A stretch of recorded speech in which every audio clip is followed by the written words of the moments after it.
Greatness can come from anywhere.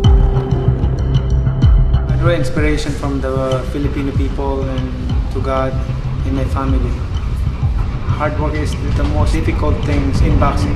Let's get into it. Errol Spence. Recently, it's been a video. I believe the channel was, I think it's BDA Boxing, and they had a doctor whom they named Dr. 805, and he was talking about basically the neurological situation that Errol Spence possibly could be going through and facing moving forward from the result of his injuries from that horrific car accident. And since then, he has had multiple fights.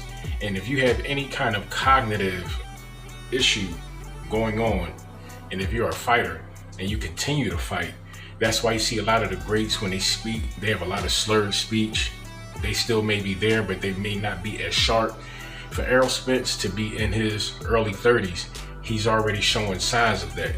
You can kind of see that Errol Spence, from a cognitive standpoint, like speech, his movement, Errol, he could have slowed down. He could have lost a step.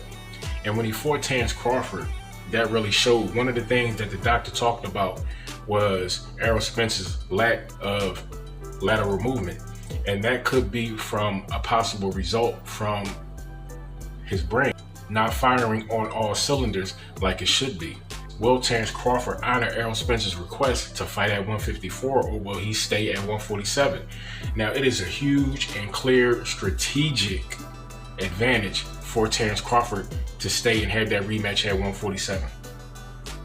Now, people talk about how weak Errol Spence looked coming into this fight. Now, I can't give that excuse to Errol Spence, and here's why. Before he fought Crawford, coming off of that accident, fighting Danny Garcia, fighting Ugas, he looked great shape. He was still cutting weight. And keep in mind, when he was doing that, Errol Spence still had in his mind, it was still talks out there of him fighting at 154 in the future. So now when he faces Terrence Crawford and gets outclassed, he gets beat up, he gets embarrassed, he gets stopped, knocked down 3 times, has never looked that way in his professional career and his Olympic career. Crawford made Errol Spence look ordinary. Spence is an elite fighter. Crawford is an elite fighter. He's a generational talent. And that fight solidified and showed the world, his fans, and whether they want to realize it or not, or respect it or not, Errol Spence's fans, he's the man in the sport of boxing. Pound for pound, he's the #1 top guy in the sport of boxing. So on that pound for pound list, which Terrence Crawford has generally always been at that top spot, even before he fought Errol, now he's going to be solidified in that spot for quite some time.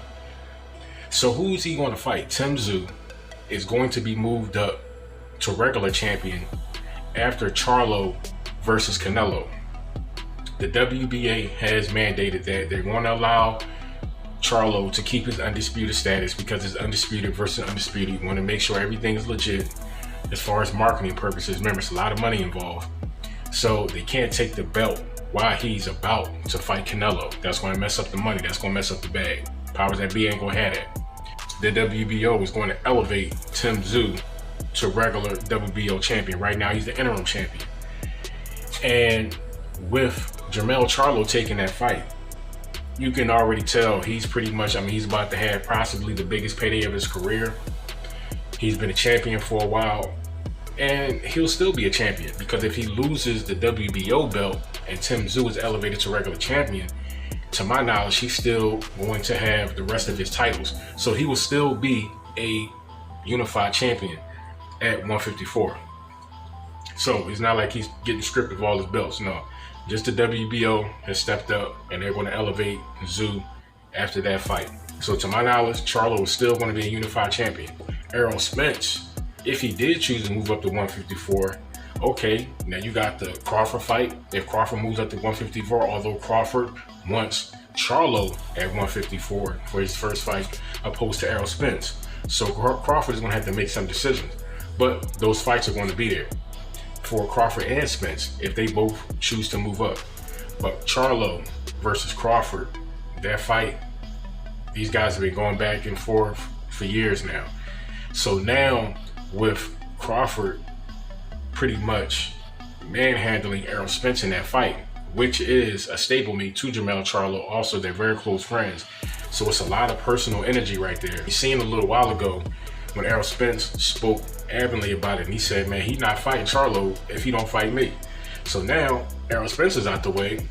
So guess what? Jermell Charlo is next on the chopping block. But contractually, Bud has to honor that contract and fight Spence if he chooses, especially if he chooses to move up to 154, because that's what Spence wants. He wants that fight, that rematch at 154.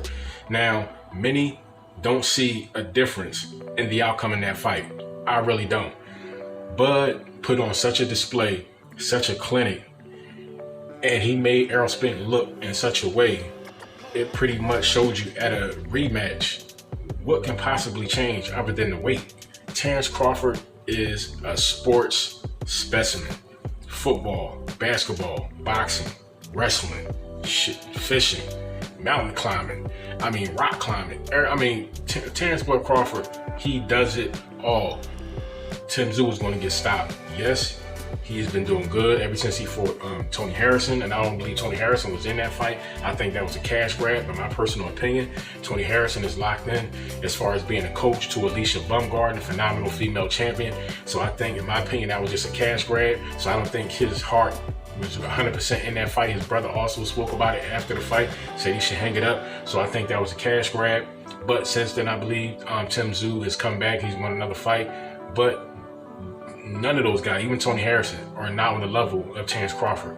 But if he becomes the WBO champion, look how long Bud has been the WBO champion at 147. So you know the WBO will probably favor Bud coming up to 154, and they'll probably make that fight happen.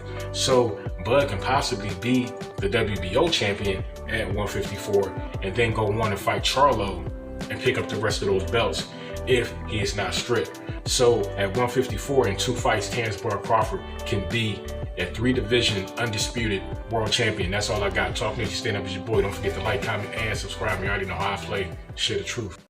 Fatality.